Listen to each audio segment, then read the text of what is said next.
Alright guys, in today's video we're going to be looking at RouterCAM's feature for drilling. But before that, let's have a quick intro first.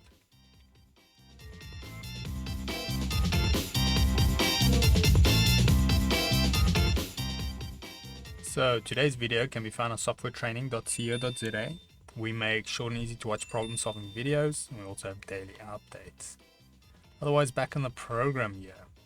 Now, we've covered quite a few features already or had overviews. Same with drilling, it's kind of an overview. Then we'll go into more depth on where the actual settings are for this feature. Now, when it comes to the drilling, for quick drilling, the plugin provides a drill operation, which you can find it over here. As we can see, drilling, obviously you have to select what you want drilled. And this will create drill points in the center of each object from any drawing object. So whatever you have selected in the center, obviously the center of each little shape. And then when the CNC program is created, a drill circle is added to all the points. You have to choose between different reaction options. Drilling can be done without reaction.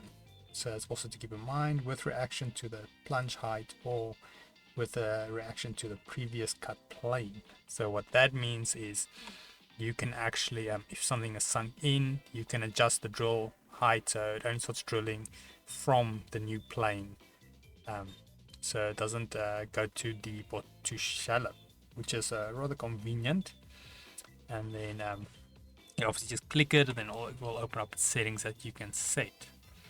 Now, it's something also to keep in mind with drilling, especially. It is quite important, your tool option that you're going to be using. So basically the drill bit, because that will determine the diameter of the width and height of the hole. But otherwise that is it on RouterCAM's feature drilling. In the meanwhile, before you move on to the next stuff, the more in depth, if we head here to softwaretraining.co.za, you guys will notice we've got a variety of different softwares we do cover over here, and you can isolate your search on the top right. If you do not, however, find the training video you're looking for, just simply go here, request a training video, fill in the mini form, then we'll do our best to try and make that for you. But otherwise, thanks guys for watching, and cheers.